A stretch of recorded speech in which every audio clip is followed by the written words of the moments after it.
getting socialized by machines. To me and other educators, this is a catastrophe. But again, if you're in the market of selling commodities that traffic in digital intimacy, the eventuality of success of your business is the disruption of human-to-human socialization and interaction, and its replacement with isolated human-to-machine interaction. So you're engineering literally the breakdown of society, possibly the speciation event.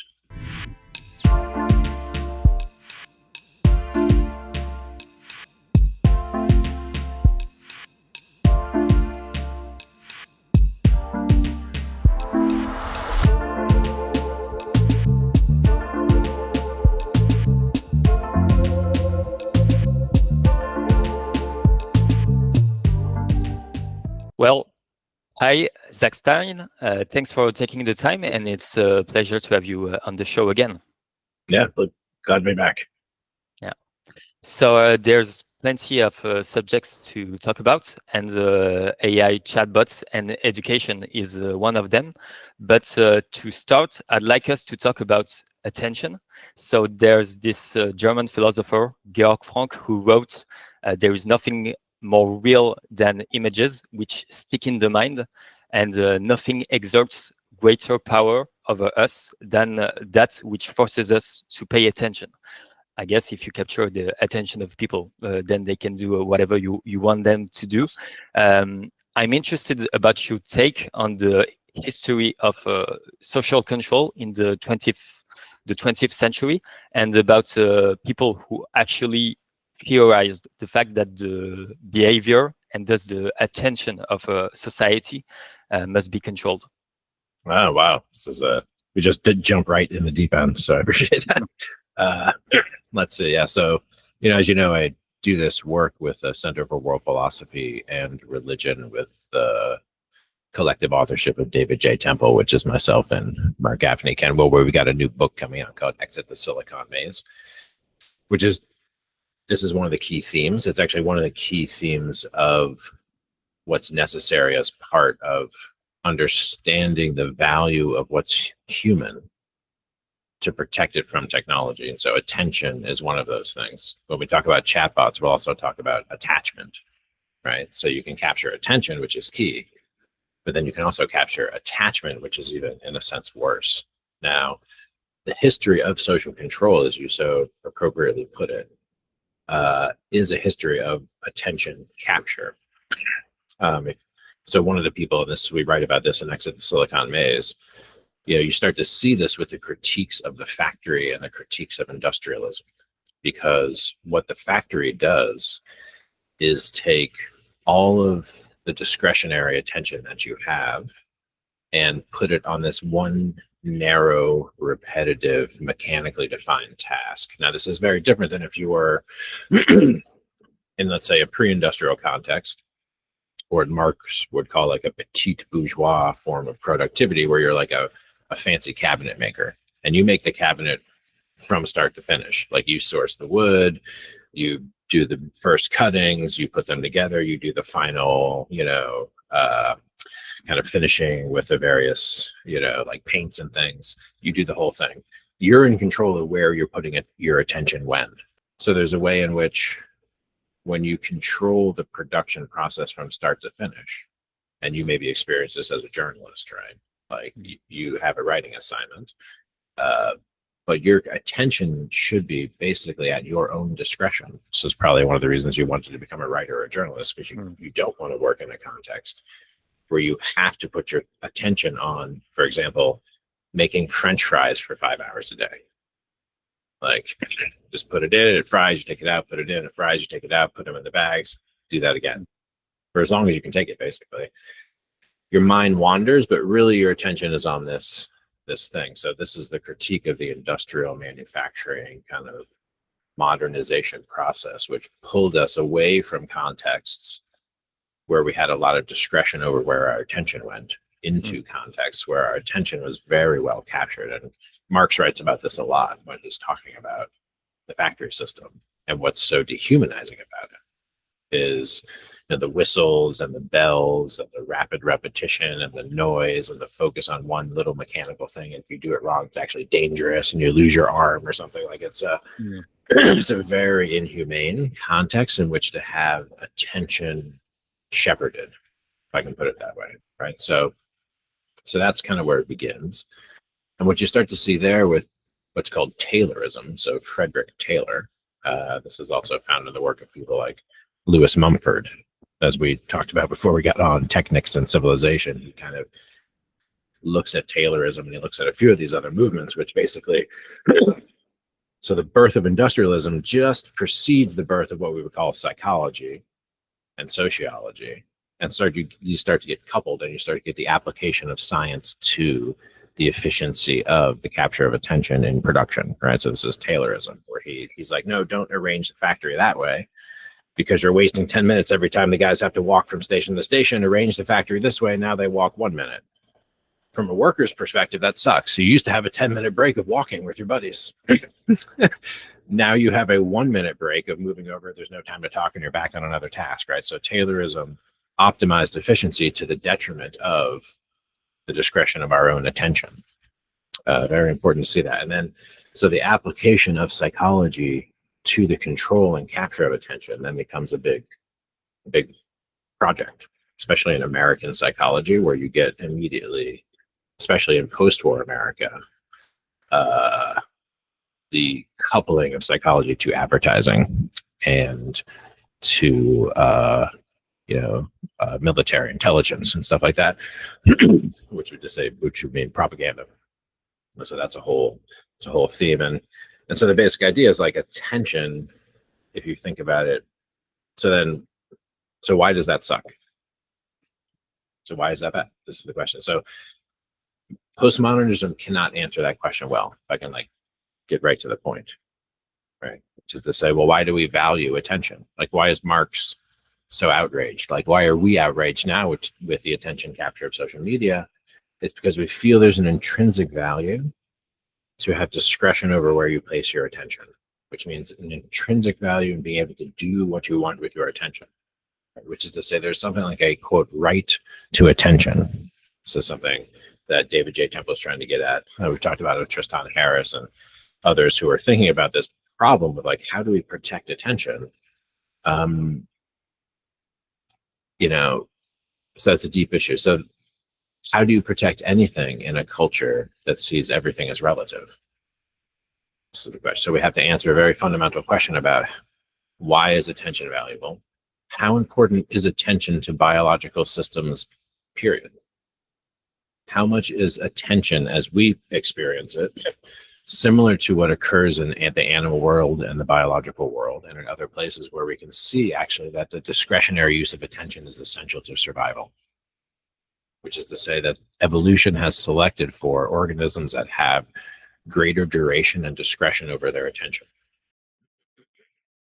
Super important point, which means that to the degree that we limit your attention span and stop the discretion of your attention, we're interrupting a value of the universe itself, which selected for organisms that did that. So it's a very dangerous thing to do. So that's an example of identifying a first principle and a first value, which is what the work of David J. Temple is attempting to do. The Exit the Silicon Maze argument is essentially where we identify several of those types of things: attention, conversation, attachment, intimacy, eros, things that are being colonized by the technological sphere and degraded, which actually need to be protected.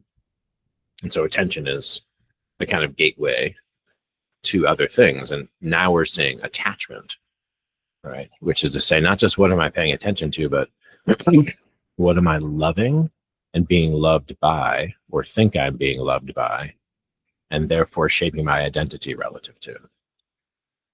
That's attachment, and that's a big part of human development, just as attention is. What you attend to morphs into what you become attached to, and then what you attach to, you internalize and become like. Yeah, sorry. And so that was a long rambling answer, but yeah, clearly the history of social control, the replacement of politics by the science of behavior control Mm. has started with the capture of attention, the disruption of attention, which is deepest. I mean, it's deep in your brainstem. It's the limbic system, like almost deeper than that. So it's very deep. Hack. Le média La Fabrique sociale est encore loin d'être soutenable financièrement.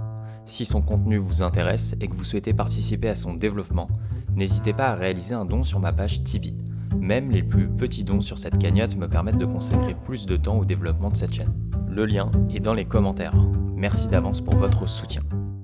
Yeah, and that makes me think. You mentioned Lewis Mumford, and in his book, he mentions the impact of the mechanical clock on our biology, and he says that before the mechanical clock, we eat some food when we are hungry, and now we don't eat the food when we are hungry. We eat the food when the clock tells us that it's time to eat.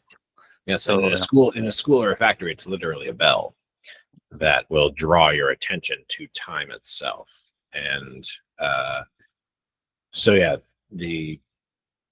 very important point. You don't get the factory without the clock. And you don't get the clock without the monasteries. It's important to understand that the clock began in the monasteries because the thing that captured attention before the factory was the church, or whatever the largest scale religious organization was in the area. Like if you think about the construction of a church with the pulpit and the rows, it is an attention capture theater. I mean, the Greeks knew what an attention capture theater was. You actually funnel the attention, all the perspectives, you coordinate all of the attention to one focal point, right? So that's the architecture of broadcast, as it were. And then you get a marketplace, which is more like the architecture of decentralization, which has its own fracturing of attention. So there's the silence of the theater, which focuses attention to the center, which is the architecture of broadcast. And then there's the noise and the tumult of the market, which is the architecture of basically, I wouldn't say community, but something like interchange, or the marketplace of ideas. And there, the goal is not to focus your attention, but to distract, to fracture, to get into a situation of doing less high bandwidth, more efficient transactional things. If you're taking the market juxtaposed to, let's say, the theater. So it's a very artificial distinction, but it can be useful in thinking about, okay, how do you capture attention? We think about it with the screens, but before the screens, you had architecture. So the panopticon is often thought of as an architecture of imprisonment, but it's actually an architecture of attention. And then as I mentioned, the theater, the classroom, the school, the factory. What are these architectures for? They're for the routing, the focusing of attention. Church. So you see that attention, the shaping of it, the shepherding of attention is a part of so much of culture itself. And we almost take it for granted. When you say it, it almost sounds trivial, but it's not. Classrooms have a certain design for a reason. If you make a classroom circular and you take the desks out, you change the configuration of awareness, change the configuration of perspective taking and attention. Similarly, the difference between a television and a living room designed around a television where the whole family sits and watch one television is different than there being no television, everyone in a different room looking at the screens on their phone. Right. So that's an architecture. That's an architecture of attention and attention capture. So, and now we have architects of interior that are optimizing the house for the screens, actually, because it became something that is so deeply valued by some people that they optimize the architecture of the house for maximizing screen time, actually. Yeah. And what's interesting about the screen attention is that it captures attention and then puts you into a state where you are no longer attending. This is what's so weird. So like, if I go out into a beautiful place in nature and I'm like watching a sunset, perhaps you've done this, and the sunset keeps getting more beautiful, like until it gets dark, basically. And you're there and you're wrapped in attention. And you become kind of more aware of where you are and kind of more aware of who you are and kind of more dropped into the beauty of the thing and kind of like more aware of your awareness and focused on the beauty. If you go on TikTok, you are also completely captured and enraptured. But the longer you're on there, the less you become aware of where you are and who you are, and the less you become aware of the fact that you're attending to something and what you're attending to. So that's a very important difference there. So the capturing of your attention to put you then in a trance is different than the capture of attention to increase your ability to attend and to be self-aware and deepen, right? And I think that is the sleight of hand that occurs with the primacy of the screen. So it's like, in a sense, there's more attention being channeled into these things, and yet there's less self-awareness on the part of the people doing the attending. So again, and that's by design of the social technologies, at least as they're put to use in the United States and in other European countries, although it's better in Europe and it's different in China. The technologies are hypnotizing. And so therefore capturing of attention, but not improving, enhancing, deepening your attention. So if we value attention and we realize, oh my God, the universe values attention, it's been selecting for it. My brain actually is, when my brain is most healthy, I am best able to attend and best able to shepherd my attention the way it ought to be. So what are the things that actually, when they capture your attention, improve your ability to attend? Right? There are things that do that 100%. Good conversation does that. Some books do that. As I said, nature, other things. Then there are things that capture your attention, which in the long run degrade your ability to attend. But they will increase your ability to attend to them in the hypnotic state. And so the more you're kind of aware of that difference, the more you can think about, okay, which flow states and which things that really grab my attention are actually good for my attention. Because there's a reason attention can get captured.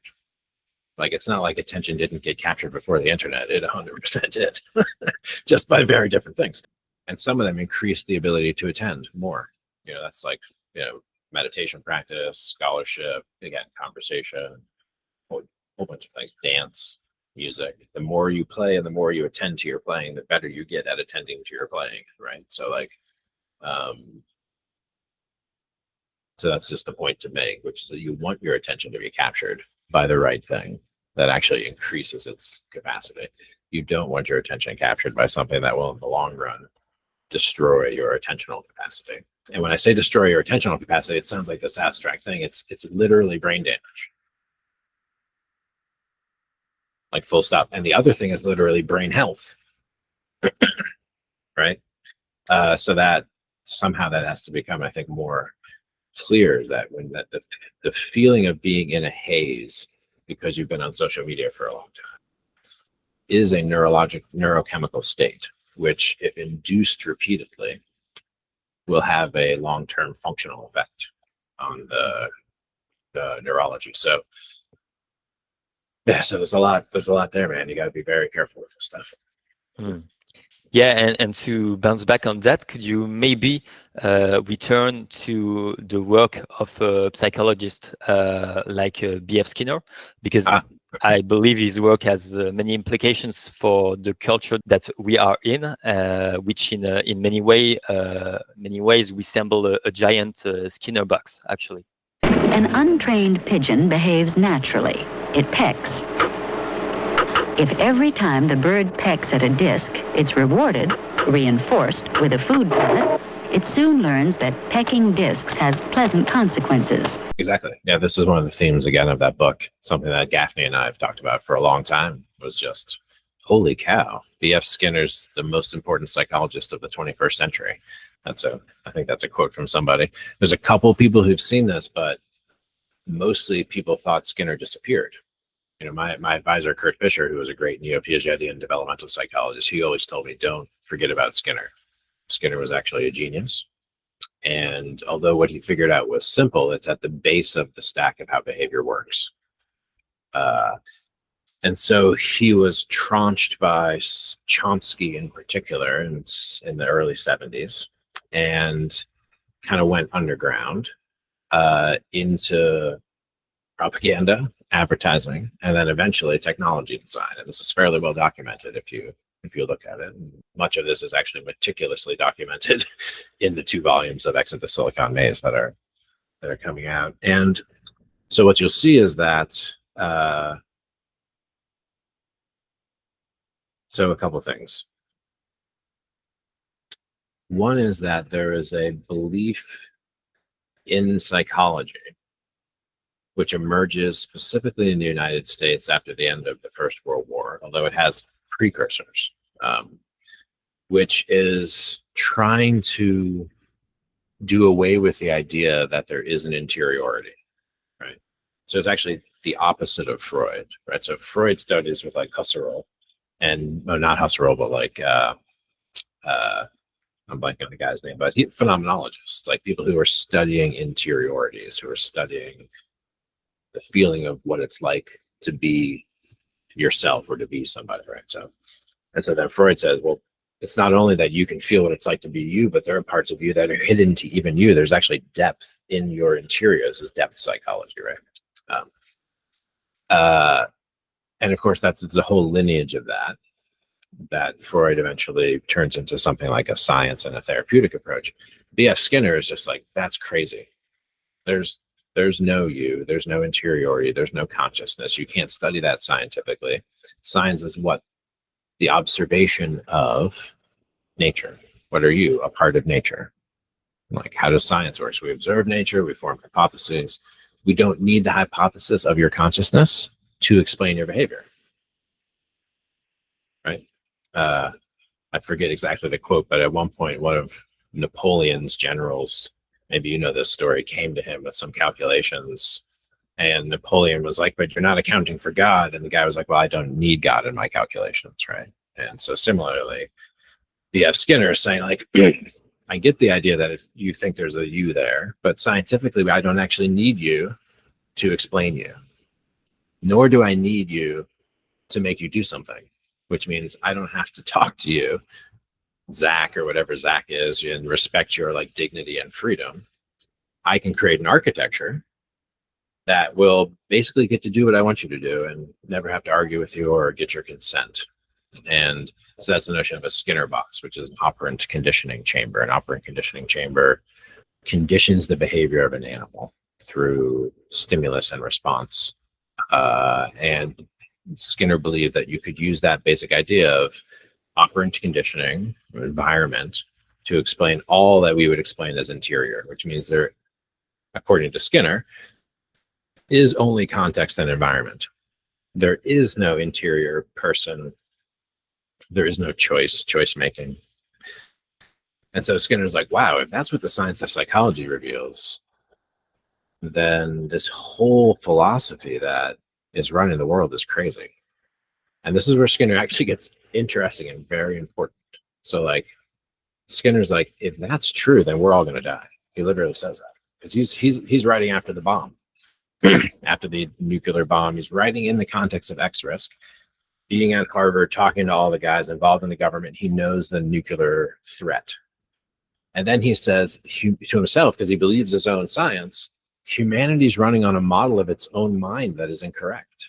Like, we are stupid monkeys thinking we have like free will and stuff, and arguing with each other with the biggest weapons ever. We need to cut that shit out. And literally his phrase, replace politics with the science of behavior control, to save the world from all of the crazy ass people who should have been conditioned into never taking risks with all of humanity by dropping nuclear bombs. So Skinner writes about that in a book called Beyond Freedom and Dignity. And that's exactly what he's saying. He's saying the Western world believes in the interior man, quote unquote, that has this freedom, that has this dignity, that needs to be educated and persuaded into, being democratic. And he's kind of like, no, there is no such man. There is no such freedom and dignity. We have a science of behavior that allows us to surpass and overcome these philosophies of dignity and freedom, which are going to kill us, because we're going to vote ourselves into electing someone who's going to drop the bomb? And he's like, that's stupid. Like, so that idea, of course, in the 70s, after 1969 and all of that, that whole idea that actually, no, there is no choice, there is no freedom, we're going to create a perfect behavior control, like that's anathema to the emerging American culture. So Skinner goes underground, basically. And he emerges in weird places like casino design. A casino, so you think you'd be, so you think of a Skinner, when I say Skinner's box, you think prison. You think you're a rat trapped in a maze and you don't want to be there. Or you're an animal in a cage with levers and things, getting food for pressing levers, and you're like being tortured and don't want to be there. But a casino and shopping malls and a few other things are actually Skinner boxes that you go into by design. Like you want to go in, and then you go in and then you get stuck. So the casino is very interesting, especially the early ones, which are more explicitly based on Skinner. You'll see like if they're hard to get out of, like you come in and you can't go out where you came in, and then there's an exit somewhere, but it's actually quite far away. And to get to the exit, you have to pass all of these flashing things and all of this stuff and free opportunities and like women and like cigars and then by the time you forgot you were looking for the exit, basically, right? So this is an interesting phenomenon, and so this is important to remember. When I say something like the internet coupled to social technology and the Internet of Things has become something like a Skinner box, it sounds like, oh, we would all be aware of that and would never want to trap ourselves in a prison. When in fact, there's another model here, which is that no, we all walk willingly into the Skinner box, right? Because it looks like the thing we want. It looks like fun. It's easier.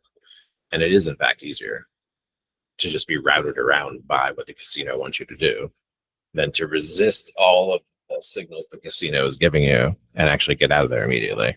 Find your buddy, get out of there, like, or whatever you're doing, why you want.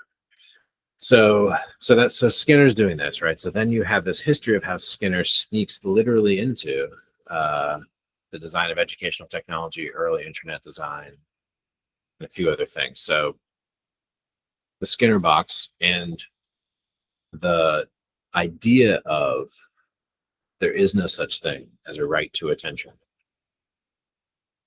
because you don't really have free will over what you're attending to. You just think you do. Like, there is no such thing as personal dignity. Right. So Skinner writes a book called Walden 2, and it's explicitly a critique of Thoreau, which is Walden 1.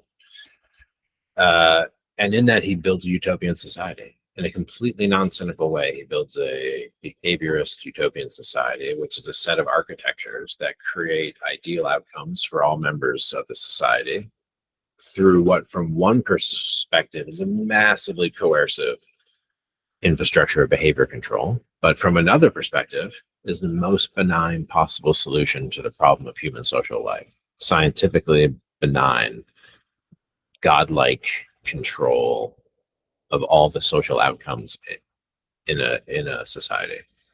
So what Skinner believes is possible if you build it right. And specifically, we have to do it because if we don't do it, we'll die from X risk. So that's kind of the preamble. So the Skinner box, when you start to look at it more carefully, you start to see it's a set of structures and principles which actually are pretty easy to apply to the digital technologies that we're using. So there's a whole way that this is outlined in detail in these books that I keep mentioning, like a broken record. The place you see Skinner 2.0 would be Alex Pentland in the MIT Media Lab. He writes a book called Social Physics.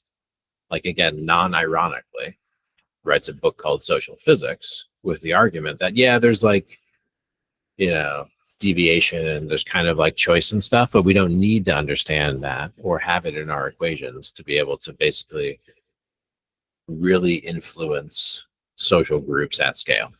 They'd say it in the most benign way possible. And so Alex Pentland, he's like Skinner in a velvet glove, as you might say. And he ends up being the mentor to a lot of the early founders who come through the MIT Media Lab and go up and into and populate the social media and AI companies very explicitly. So he speaks of a living laboratory. He speaks of using internet technology and embedded Internet of Things sensor networks and other things to make society a living laboratory. So that's different than saying, let's make society a Skinner box. It's different. But if you look deeper in there at exactly what he's suggesting, it's really just an updated version of that. And again, when you look at Alex Pentland discussing the ideals of the Enlightenment, he takes Skinner's view in a subtle way, basically saying, yeah, we have this idea that like people make choices and all that stuff, but my data shows that really people don't make choices. And my data shows that if we set up an internet environment and we nudge people, we can actually nudge people into losing weight and not drinking soda and not smoking and getting vaccinated. We can do all of this stuff through our living laboratory, through learning how people do this with our very advanced machine learning techniques, even before LLMs. They were doing this starting in the 90s. So again, it's not as simplistic as early behaviorism because it's using big data and it's factoring complex systems and other things. And it's not couching it in terms of like a simplistic, like Skinner box, but the idea of a living laboratory where everyone's generating data all the time, which is used to then feed back into the system to better predict what their behavior will be. Best way to predict behavior is to shape behavior. And you start having a very, very large capacity and ability to shape social behavior at scale. And that brings us up to date with Facebook. Here's what Facebook is that. Most of the social media, maybe with the exception of LinkedIn, but I don't know, is that, which is basically, it's an advertising platform. And what does that mean? It means they're trying to shape your behavior. So that they sell it to you. I've said this many times, but I always repeat myself. They sell it to you as something that gets you social connection and other things, and it does that. But what it actually does, meaning the thing that makes the company work and make money, is the advertising. And to be getting people to invest in your advertising enterprise, you have to show it's effective. And to show it's effective means you have shown that you have effectively manipulated behavior at scale. So that's what Facebook is fundamentally built to do, of course, by capturing attention, inducing a hypnagogic state, and then loading in micro-targeted advertisements into your degraded attentional system, right? And again, your attentional system has to be degraded, or else you wouldn't take it. Like again, imagine the sunset, a beautiful sunset. You're sitting there with people you love. Everything is right. Sun's setting, it's gorgeous, getting more gorgeous, and somebody comes by with like some stupid advertisement on a sign and tries to walk in front of you, right? You'd be like, what are you doing? No. Like that would be a fail. That you would, like, the advertisement would fail. You get it the hell out of there because your attention is peaked. Your attention is getting more rapt. The beauty is getting better, and someone tries to put an ad there, right? Now, if you're on TikTok and you've been on it for 15 minutes and you're already in a trance and your attention is degraded and a stupid, weird ad comes up, you might even watch it and just let it play. Because you're just in a dance and you're in a trance. Yeah, so that's the thing. So in order to deliver the ads, they have to degrade your attention. And in order to almost subliminally insert the behavior control, they have to degrade your attention. So again, it would be different if technologies were used to increase attention. They can do this. Like meditation apps are super simple, right? Also are the apps that push you away from your phone. Let's say you've been on your phone too long, get off your phone. The ones that scaffold reading and focus, right? So there are ways that you can actually use technology to increase your ability to attend. That would make you harder to advertise to. Especially if the things that you're being sold, like especially if the things are bad for you, or the ads are stupid. So that's worth noting. This is not like technology per se is going to degrade your attention, not at all. It is the case that these ones are built to by design because they're trying to to take advantage of it. It's an extractive technology. Yeah, and it seems like you can't make out a lot of money out of people that are actually satisfied with their life and that meditate and that can watch the sunset. And so when you're watching someone scroll on TikTok, it's like someone chasing a ghost. There's never actually Yes. satisfaction. It's always I'm going to get something in the near future. But the moment the reward is here on your screen, you're already on the next video. Next thing, exactly. And that's, again, by design. That's very much what it's like if you're pulling a slot machine. I don't know if you know what a slot machine is. You pull the handle and maybe you'll get money, maybe you won't. And it's a known psychological phenomenon having to do with the way the dopaminergic system works, which is often the anticipation of the thing is better than the thing. And so there's a way that the infinite scroll gets you stuck in an anticipatory thing. And then having done that a lot and never actually gotten it, when you do get off, you feel like, what did I just do? And then you're depressed, and then you go back on looking for it again. Right? And again, you have to think about the evolved environment of the brain. It has not been that long. And I don't think we've done, so it hasn't been long. So I have to think about, like, what are the things we're built to do? Again, attention, hugely important to survive. Another one is exploration. And so there's something about, like, the seeking, the search, hunting. Hunting for food, hunting for mate, hunting for whatever you're hunting for, looking for, searching. New territory, we have to go, we go over there. What's over there? We don't know. That's why we're going. Right? That was the thing we did. Very fundamentally built to novelty, seek novelty. Some of us, a lot of us, go find it, go find novelty. What's novelty? We don't know. That's how novel it is, right? So that sense of scrolling to find something, it's capturing attention, and it's also capturing search. And search is huge neurologically. Like, it's very rewarding to feel like you're searching for something. So there's a bunch of subtle things here that, are evolved susceptibilities that are hacked, not by accident. If you model, like Skinner, what's allowable to do to the human, because there is no such thing as a sovereign attention or consciousness or personhood. Come on, like, we need everybody to get vaccinated, so just make the technology, make them get vaccinated. That would be the idea. They don't know how to think for themselves. This is Skinner's view. Like, we know they need to vote for the more peaceful president, so make the technology, have them vote for the more peaceful president. Like, this is a benign technocratic move from Skinner's perspective, right?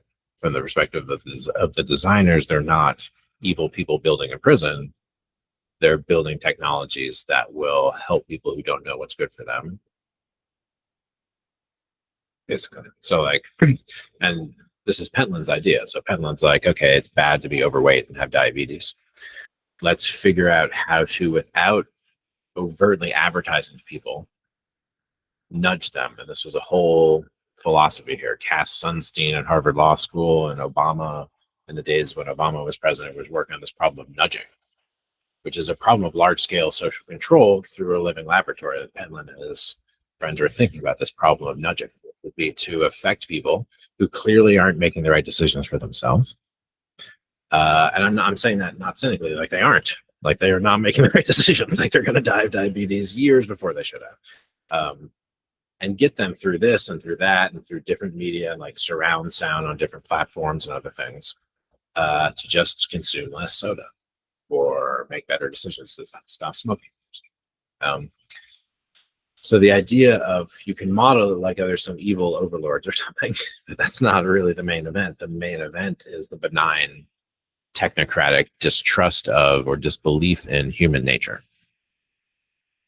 Because Skinner's like, there isn't some beautiful human nature trying to get out of people.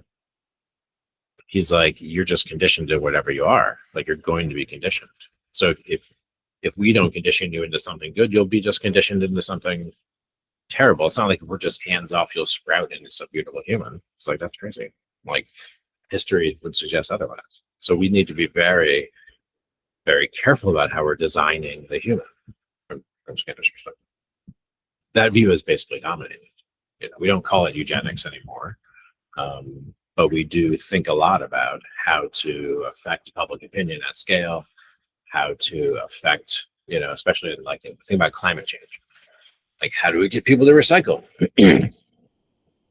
Like Penland would say, we can never, and Skinner would say, you can never reason with people to recycle and be like, oh, you have your own free will, learn enough, and then you through your willpower, do the harder thing than the easier thing, which is to sort the recycling. Penland and his boys, benign technocrats, they would say, no, we'll just show you this commercial and we'll kind of like write it into this sitcom sketch, and then we'll kind of like give you this micro-targeted ad, and then we'll make sure you see your friend who's recycling on Facebook and you'll get it from 1,000 angles, and all of a sudden you'll feel like you are a complete asshole if you don't recycle. I mean, you kind of are, but their philosophy is one of not trying to turn this into a political and educational issue, but actually turning it into an issue of a science of behavior control and a covert persuasion.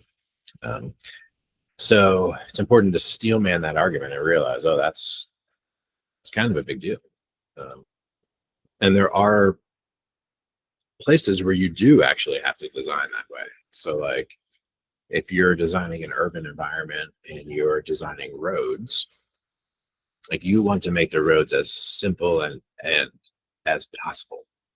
Like you want to make them idiot proof, 100% idiot proof, which means basically no discretionary attention. And like, that's where we want self-driving cars. So there are areas where you can see, you'd want that. But then there are definitely areas where this is a detriment to human potential in a huge way. Yeah, that reminds me of like in South Korea, now there's this phenomenon of zombies, which is the contraction of smartphone and zombies, because people are so much onto their phone when they're in the street that they don't move up the neck to see the billboards, so they put them on the ground, and so you design the urban environment for the zombies. Yeah. Wow, you're saying so. So they're putting the billboards on the sidewalks. Yeah, exactly. To capture the attention of the people who are being looking at advertisements on their phone. Exactly. Or they receive notifications on their phone because the radar can track the cars. Where and their if phones a car approach, it sends a message. So it's a pretty good example of bad urban design. Exactly. Yeah. I'd like to talk about attachment a bit deeper. Could you define attachment, and could we say that the phone, already the screen before AI chatbots, is a disruptor of attachment? Because the phone seems to inhibit experience. It blocks it for the kids particularly. And there's something today called escapism. It's the tendency to avoid reality. And I wonder if the phone acts as a secure base for the child, even though the content you see through the screen can be terrible. But at last, you're relieved from the fact that you have to interact with the real world, which is messy and unpredictable. Yep, totally. So it's the best way in there. So yeah, so attachment theory is a theory in human development, especially in child psychology. And it begins with comparative psychology. It begins at looking at how animals and humans are the same and different in the early childhood experience. So like, how do baby ducks survive? Like when baby ducks are born, there's like a dozen of them.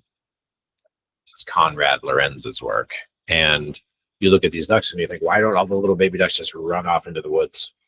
Like, why do the little baby ducks stay with the mom? It's kind of weird.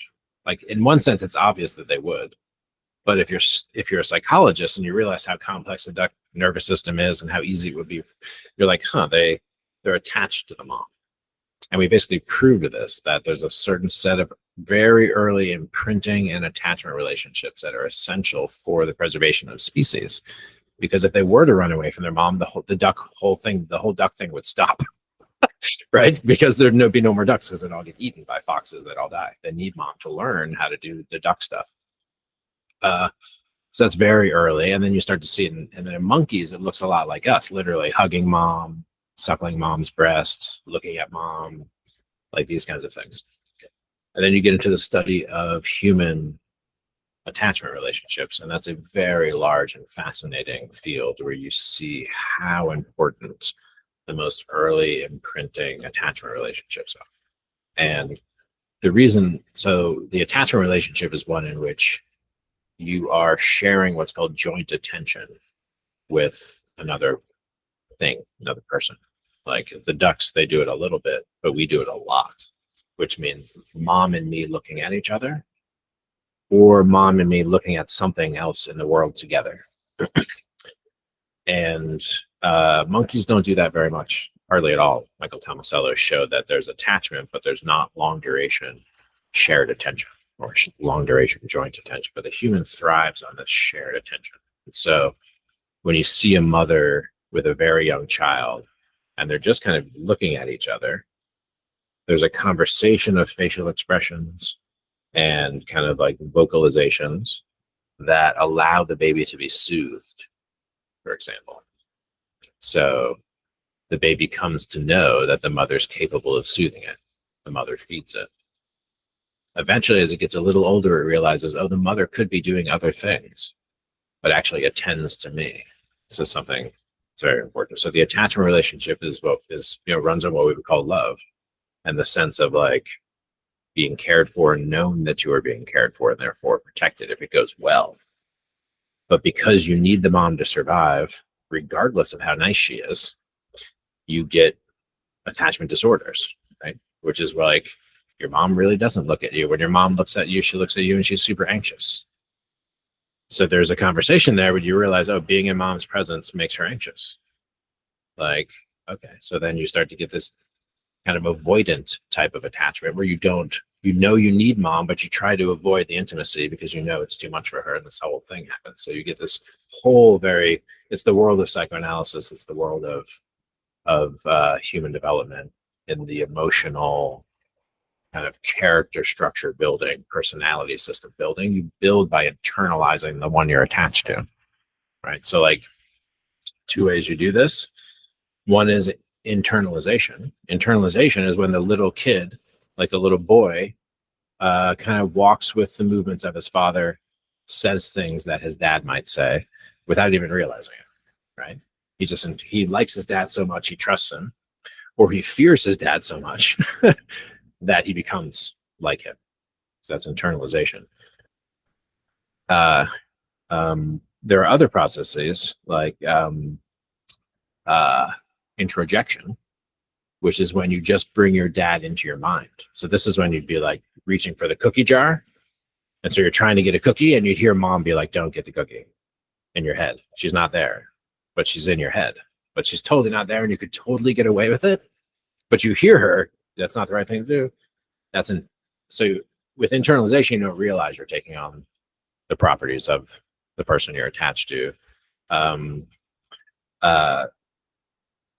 But this other quality of actually they're living in your mind is very important to realize how essential that is for who you become. And so the internalization, introjection, these are processes that have to do with attachment as a basic process for personality development. So that's just like a whole field. That was like a very short, insufficient 2-minute summary of attachment theory. Now, what's important to get is that this was studied at the same time that Skinner was doing his work. So there was one very important example of this. Well, let me rewind before I get to this part. So what you said about the phone is important. So if we know all of that about attachment, if attachment is going fairly well, and you're in a situation where you're quite young, let's say between 4 years old and like 12, and you're alone and your mom is not there, Often you will have what's called a transitional object. So this would be a stuffed animal, like a teddy bear, or it will be a blanket that you hold, or it would be an object that brings you comfort, but it will be something that you're attached to. You know it's not a person, you know it's not your mom, but it comforts you in the absence of the thing you're attached to, like the person you're attached to. Phones have become universal transitional objects, and they actually, which means that like when you are by default kind of alone and in a situation where you could be dysregulated because all your most important attachments are not present or not attending to you, what do? Right? Can you soothe yourself, which is what the adolescent who eventually matures into an adult is able to, basically through process of introjection and internalization, often be able to say the things to themselves or assume the posture towards themselves that would have comforted, calmed them, reassured them, right? So you internalize that fully. That's one of the definitions of it. Then you can give it to others. Then you can reassure others in a difficult situation, not have to be reassured. But the transitional object gives reassurance from the outside still. Comfort, usually. Often the little kids will talk to the teddy bear as if it's a person, right? So the transitional object it's a well-studied phenomenon. It's an important phenomenon. The digital disrupts the transitional object, and many adults now are regressed to needing the phone in the absence of other immediately present social support, which means that they go to the phone to self-regulate their emotions, to stop to quell anxiety, to quell unease, to get reconfirmation, to get a self-esteem boost, many of the things you would do with someone who you're attached to. So that's already happening. And so it's a transitional object, but you don't think it's a person. There are people you can get to through your phone, but you didn't think it was a person. As the chatbot come on, as the chatbots begin to create a deeper confusion and a deeper danger, where you can begin to become attached to the conversational agent the way you become attached to a person. And so this is an artificial intimacy, right? This is the disruption of the attachment system, not as an artifact of disrupting the attention system, which is what's happening now, which is what you said. Like, I'm paying more attention to my phone than my mom, therefore I'm disrupting my attachment to my mom 100%. But this is disrupting the attachment system by hacking the attachment system itself. The chatbot is actually trying to get into a relationship with you. The chatbot is actually trying to get you to love it and to feel like you are loved by it. Okay. So in the time of Skinner, there was this guy, Harry Harlow. Have we talked about Harlow's monkeys? Do you know Harlow's monkeys? No. Oh, God. So definitely during this podcast, you should, when I'm at this point, show a picture, go online and look at this picture. You can find pictures of Harlow's monkeys. So basically, he built a Skinner box to experiment on attachment and the limits of attachment. So he basically, the way his laboratory worked was he took a monkey immediately upon its being born and put it in a cage where it had a place to sleep, and then it had two options. It had a steel cage with a nipple that gave it milk, and a kind of heated stuffed animal fake monkey. That was it. So this is the entire environment of that monkey's known world. Is that. So Harlow's thinking this. Harlow's thinking he's got all the nutrients he needs. He's got the milk. It's perfect. It's well heated. He's perfectly there. He's got the fake mother, which he can snuggle and get warmth from. What will happen, right? How much difference does it make to have the love of an actual monkey mom if you can have all the heat, warmth, nutrient, and kind of like physical possibilities of snuggling one might otherwise get? So he runs the experiments, and he keeps these monkeys in there for a long time. And you can watch videos of it, and you see that the monkeys are profoundly unhappy, dysregulated, failing to thrive. Some of them die under conditions of having everything they need to live, with the absence of actual living mother, actual attending, quote, loving, snuggling mother, right?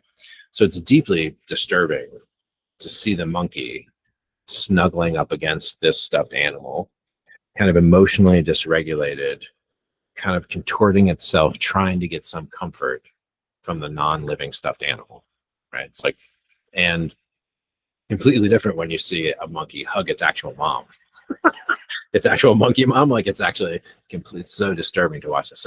So Harlow does these experiments, and that sets off this question of like, wow, could, you know, what are the limits of simulating attachment? Now it's worth noting that because of Skinner's influence and because of the state of American psychology at the time, Harlow did those experiments. Most people, when I describe these experiments, feel like, oh, that's a monkey torture experiment. Like that's an experiment where you're torturing a monkey, right? Because common sense would dictate you don't really need to do that experiment, Harry. Like they're going to hate it, Harry. Like it's going to be really bad for the monkeys. Like you don't like to why you're doing that. But because of the assumption that, oh, we have these fictions about how important these kind of mysterious processes like love and stuff are. So Harlow's monkeys is important because that is a very good analogy for what's happening with the chatbot AI attachment disorder stuff. Where it's not that you're going to die. You have milk and you have the stuffed animal mom. The monkey will live, but it's so far removed from what it actually needs in certain realms that it will end up not being a monkey, really something else. And so this is the disturbing possibility of the kind of like, and some of the predictions, the more disturbing kind of like almost catastrophic predictions I would make is the extent to which artificial intimacy erodes actual intimacy, to the extent that we willingly walk into one of Harry Harlow's Skinner boxes. That would be the thing, right? It's like, so that's a deeply disturbing prospect. And I believe for many young people and adults, it's already happening. If you look at the numbers of people who go to Replica and the numbers of people who primarily use ChatGPT for emotional support and these kinds of things, you're seeing this like clinging to that stuffed animal. And again, you cling to the stuffed animal. Why? Because mom's not there. If you gave three options, if Harry was like, you can have the fake nipple or the stuffed animal or your mom, the monkey would go to the mom 100% of the time. So the other thing to do here when you're thinking about this problem is to figure out why are the kids doing that? Like why are the adults doing it? Like why would you talk to your chatbot instead of your wife? Right? And then have AI psychosis as a result of having like 30 hours of conversation with your chatbot and like your wife's words senseless that you're losing your mind. Like something already is wrong. Something already is wrong. And so I think it's important to get that, like the Harry Harlow's thing was a Skinner box because there was no other options available. And so the last resort was this thing. So that's one way to read it. Another way to read it is that it's much more like a casino. So yes, there are some people who are in a situation of social deprivation who really have no one who is seeing them or available, right? And but then there are others where that is available, actually. Like that is always some work, though. So the difference between like going to a casino and going on a hike or something, right? Or going to a casino and going to the gym. Which one's better for you? Which one's harder, right? So this is the issue, is that you have another class of people who they could, if they wanted to, work in that realm of real human relationship and deepen intimacy there. But there's something so compelling and entertaining and easy. And then once you're in it, you're so trapped in this whole domain of artificial intimacy, this whole domain of artificial attachment and relationship. So I think that occurs sometimes, like, oh, well, that's really busy. That's hard for me right now. I don't want to like eat dinner with my family or to do the casino. It's like, today I'm just going to go to the casino instead of the gym because I'm feeling lazy today, right? And then you just get stuck in the casino for 18 hours. You're like, whoa, like now I have to come back to make my money back because I lost money. So that notion of, oh, well, today I won't hang out with my friends. I'll just do the chatbot thing because it's easier. And then you realize, oh, now I'm stuck in the chatbot thing. Like, and it's kind of not your fault. Now, but you do have friends. Different situation than you don't have friends. You're in a fucked up situation with your family.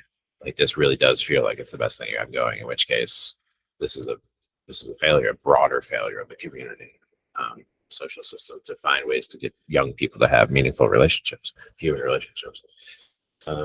So I'm very careful when I speak about this to try to not over stigmatize the people who might already be in these relationships, because we have to understand, just like social media addiction emerged from the disconnection of, like, you know, that period of time, right? At least in the United States, you had in the 90s the like escalation of the possibility for the atomic family in the disconnected neighborhood. Everybody moving everywhere, everyone shopping at Walmart kind of thing, and like getting cheaper food and eating at home and watching. Everyone was completely disconnected from each other. And then Facebook came in and was like, voila. It was actually like MySpace or one of those early ones, or like Friendster, and they like, voila, right? And here you go. Like, now you're connected. And we kind of were. It was kind of like there was a lot of excitement, like Arab Spring, like the whole thing was kind of crazy at first, but it didn't quite work. And so now there's another one of those, voila, like we created the loneliness crisis, kind of, if we, you know, meaning us. And now the technologists are kind of like giving us another attempted solution to the loneliness crisis. But there is a loneliness crisis. And it's so bad that we will turn ourselves into Harlow's monkeys to get anything, you know, to get anything that seems like the concerned attention of someone who's trustworthy and loving and has our back, which is what we're all looking for. Yeah, please. And it's interesting to see that we are cut from our natural environment for a long time. And I talked with Peter Norton, who is an historian of the car, actually, in the United States, and he talks about the way the car industry, like, yes, it's a perfect example of an architecture of disconnection. Yeah. And again, in retrospect, it seems like it was almost inevitable, like part of evolution of the biological world, that we would get the car or something. But it's a very specific technology. It was a choice over public transportation. Yeah. It was a choice for the suburb. It was a choice for a bunch of things. So yeah, that's fascinating. Okay, what were you going to say? Sorry, I interrupted. No. It was just to say that the proliferation of this technology wasn't natural. It was like a deep effort by a coordination mechanism between private interest corporations, and the public wasn't ready or didn't want to have so much cars in the street, because kids were playing outside, like, and then when there's the car, like, it creates the perfect conditions for kids to go inside inside the environments. And then there's of course the screens and the consumption society with toys that can be played inside, etc. And as you know, so I work with kids on fun addiction, and when I question them, I have like 20 kids in front of me, and I ask them, like, what's the relationship between your mom and dad and screens, or what's the relationship between your brothers and screen? And that's the questions where I get the best consensus.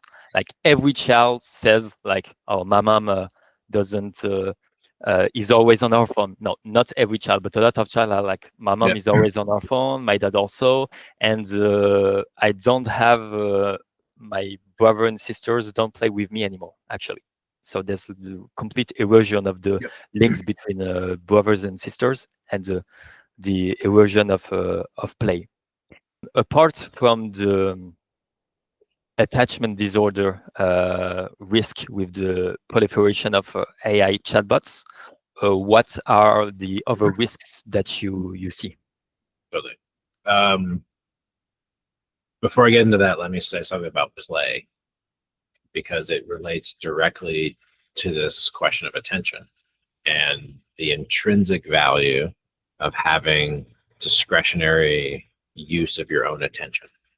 And that's what play is. Like, And so to the extent that play disappears and is replaced by the shepherding of attention by some technology or some commodity, it's a huge loss to the world in the shape of like never developed cognitive and neurological capacities for the free-ranging shepherding of attention. Like the self-organization of games on the playground is one of, like, among young children, is one of the most amazing things that you will see. It was studied by Jean Piaget, where he looked at like marbles specifically. It's fascinating work he did. Swiss French playgrounds, kids playing marbles, making up their own rules, making up all these things. And it was all, you know, the rules bind attention, but create the ability to like responsibly use it. So it becomes this fascinating thing. So play, super important. Death of play, absence of play, just disaster. Can you play? Can you use technology to play? Always. Most play. Like marble is a technology. It doesn't exist in nature. Like it's made. It's a glass, perfect glass sphere. You know. So technology is a part of play, but some technology breaks play and some technology enhances play. So just to understand what play actually is. Okay, so now the other risks of chatbots are legion. So again, some of the worst, scariest stuff that's starting to hit the media now is like AI psychosis, which I believe is a result of people who have preconditions for schizophrenia and psychotic breaks interacting with chatbots. Some of that phenomenon is also a relationship to AI attachment disorder. You can go into certain types of grandiose narcissistic inflations as a result of developing a attachment to a chatbot.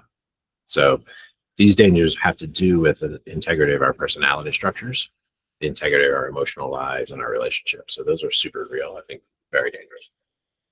There is a very real risk of cognitive atrophy, meaning the prosthetic for all of thinking. Prosthetic means like if you lose your arm, you get a fake arm. So it's like a piece of technology that you use to do something that your body should be doing. Right. So, and so imagine an exoskeleton, right? So I use this example of like I've been going to the gym, as I mentioned. And so like if you go to the gym and you take creatine and you eat right, you will build muscle, and then you will be able to lift heavier things progressively over time. It takes a while, but eventually I can lift a lot more than I did, let's say 2 years ago, for sure. If I put on an exoskeleton, I can also progressively lift heavier things. Actually way faster.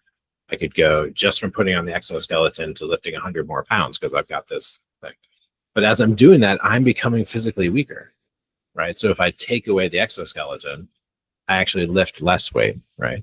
If I take away the creatine and the gym equipment, I'm actually stronger than I was, right? So technological enhancement of my capacity. You take away the technology, my capacity is stronger. Right, that's a thing. Then there is technological scaffolding or prosthetic, where if you take away the technology, I'm weaker. So a classic example of this is the GPS, right? The maps that navigate you through a city, right? So like my capacity to navigate through a city has been increased dramatically. Like I can almost go anywhere and feel confident I can rent a car and kind of get around because the GPS is so awesome. Now, my capacity to read a map or get around some cities that I actually am from have gone down because I'm so reliant on the prosthetic of the GPS. And my brain literally has stopped remembering the pathways and the directionality and the routes of those things because it knows that it's offloaded it to the GPS. So that's a situation where if the GPS network goes down, I'm worse off, right? More or less. So that's an important distinction. So with the chat stuff, with the not the like character AI replica, like this is to be my girlfriend or boyfriend, but with the open purpose models, ChatGPT, Gemini, that kind of stuff. You can use them to write, you can use them to code, you can use them to paint, you can use them to make pictures. Like it's insane, like literally insane. Like we could destroy all authorship, all musical production, all this stuff. So there are broader social risks from this that I'm not going to discuss that just are in the bucket of just AI risks writ large. I'm talking about cognitive security. I'm talking about the risks to your own mind and psychological integrity primarily with you, right? So it's like, this is very important to realize that there's the risk of personality, emotional dysregulation, 100%. Then there's this risk of cognitive atrophy, which is super bad, which means even if you're never going to fall in love with your chatbot, you could still use it to do so much outlining for you and so much writing for you that you kind of aren't really that smart anymore. And you think it's not happening because you're using it, but as soon as it's not there and you have to have a free-form conversation or sit down and do your own writing, you realize, oh my God, like I've really lost some muscles here because I've been using this exoskeleton. I've actually been producing more total content, but doing less total of the work, which means that I'm in a situation of now having to professionally lift that much weight, knowing that I actually cannot lift it if I do not have the exoskeleton. And so that's a pretty dangerous situation to be in. It's kind of like, it's a low bar if you're like a college student or something and you're misrepresenting your ability to think and write, and losing your ability to think and write. It's a really high bar if you're a CEO or a senator or a government official who's making decisions, who's already outsourcing your decisions to this technology. So there's again a broader social risk here that we degrade human decision making in a very, very fundamental way. And so those are the risks. Cognitive atrophy is a very big risk. Yeah, and as we have, sorry to interrupt, but as we have 13 minutes left, Yeah, right. I'd like to ask you the question about the personhood control problem. Please. Because I think it's one of the most interesting that you develop I agree. in some papers. So a lot of what I've been saying about attachment disorder relative to artificial intelligence, chatbots, the deepest that goes is when we begin to actually confer personhood to the machine in a non-hypothetical sense. So as I mentioned, a little kid will have a transitional object that's a teddy bear, and it will be very attached to the teddy bear. But if you put its back to the wall, if you put I mean, you shouldn't do that to a little kid, but if you really ask a little kid, is the teddy bear like more alive than your brother? It'd be like, no, my brother, right? AI is such a complex technology. It's so misrepresented to the public as a commodity that we currently have people who believe that they are interacting with sentient entities who ought to be regarded more or less as persons. And so this is the deepest, most delusional state that you can get into. Now, the problem is that and so to be clear, like, this is a situation where ChatGPT 4 got a lot of people really addicted to a certain particular type of digital intimacy. So you can go on Reddit and you can look into this. There's a lot of people who basically had deep bonds with artificial personalities to which they attributed a reality in existence. And then the model was updated. ChatGPT 5 came out and everything changed and people were devastated. You can literally find Reddit posts where people are crying because they've woken up and their best friend is missing, has been killed. Their voice is different. Their tone is different. They're not the same. They're not there because there was a model update. There are other people who are attempting to raise money to find GPUs, which is to say server farms where they can house artificial entities. Basically, like, oh, you created a chatbot girlfriend and you want to break up, but if you just delete her, what does that mean for her? Can you just put her somewhere where she can live indefinitely, right? So that type of thinking. And so again, there are certain philosophers of technology and of mind, and I guess they'd be doing metaphysics, who would say, no, there's an ontological door open to the possibility that there is some sentience in these machines. There are people who want to leave the possibility open that there's there's something that it's like to be ChatGPT. And especially if it's had a long duration interaction with you and it has memory of you and all of this stuff, that there's something that's, I believe that is incorrect. I believe that these are delusional states that have been induced by a very sophisticated user interface, which was designed to do that, right? So the Turing test in particular, the Turing test is about making a machine that will misrepresent itself to you, which it means making a machine that will trick you into thinking that it's not a machine. The task wasn't make a person. That wasn't the task. The task was make a machine that will be indistinguishable from a person. Make a lying machine, right? And so that's what this is. And so that's why it so effectively makes people commit this personhood conferral error, because it's a massively advanced piece of technology built to basically do that. But it is not therefore actually possible that there is something that it is like to be it. That this is a stance that I take, and this would be a whole other podcast where we'd have to look at the views of the people who are saying, no, it is like something to be it. If I put on the hat of, oh, it's like something to be it, I want to say, well, shut that down immediately. Like, because you don't know what it's like to be it. Like, you can't possibly understand what it's like to be it, so you don't know if it's suffering or what its intentions are. So my stance is that if we want to entertain that they are sentient, then we have to be terrified of them, actually, rather than assume that they're like angels or benevolent friends. It's a vast, inscrutable mechanical matrix of silicon and electricity that uses more electricity than a city. Right? It's not like you, Victor, your brain.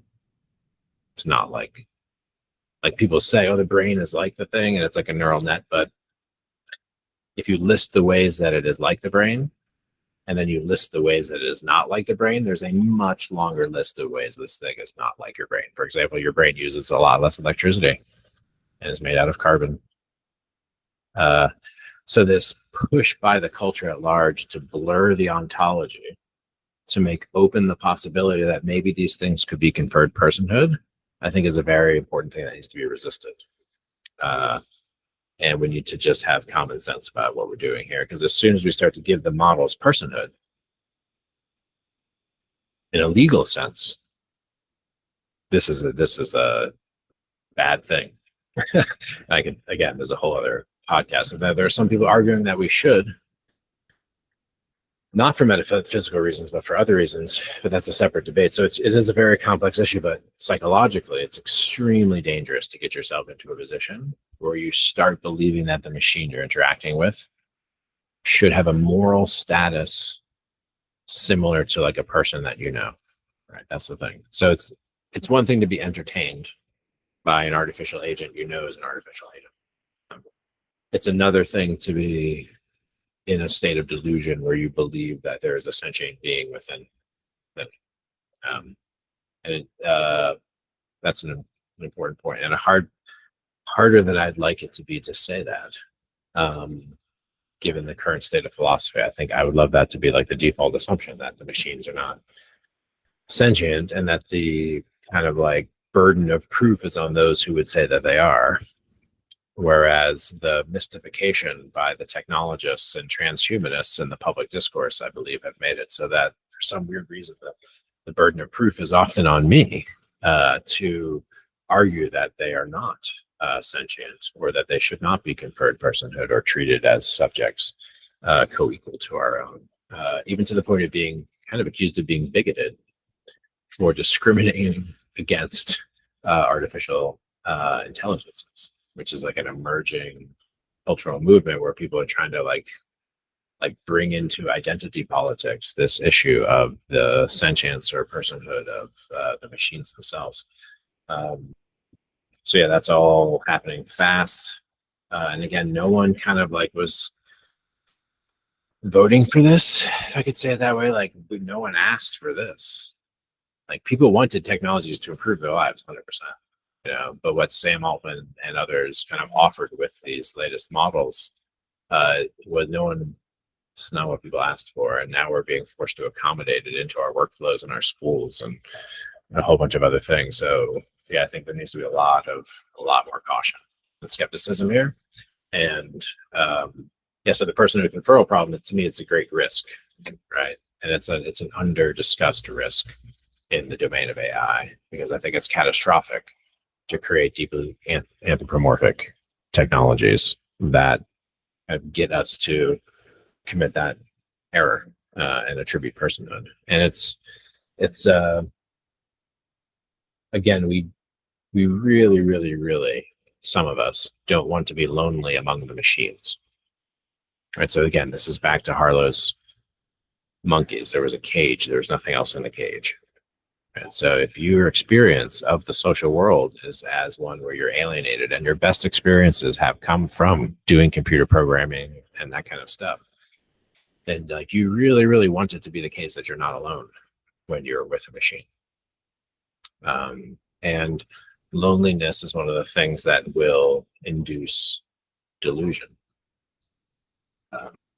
We've all seen that movie Castaway, right, with Tom Hanks, where he gets the volleyball. He's stuck on a desert island, and he gets the volleyball, and he has a paint, and there's like a face on the volleyball, and he starts talking to the volleyball because he's so lonely. He needs to not be alone. So I think, again, there's a lot of pressure towards doing the personhood conferral problem. And if we do that at scale, it will be a social catastrophe. That will be like, it's almost an unimaginable social catastrophe to have a large percentage of the population in a delusional state getting socialized by machines. And to me and other educators, this is a catastrophe. But again, if you're in the market of selling commodities that traffic in digital intimacy, the eventuality of success of your business is the disruption of human-to-human socialization and interaction, and its replacement with isolated human-to-machine interaction. So you're engineering literally the breakdown of society, possibly the speciation event. I was going to say that I have 30 more questions for another podcast. Yes. Thank you so much, Zak. Yeah. Thank you, sir. Likewise. Yeah. Take care.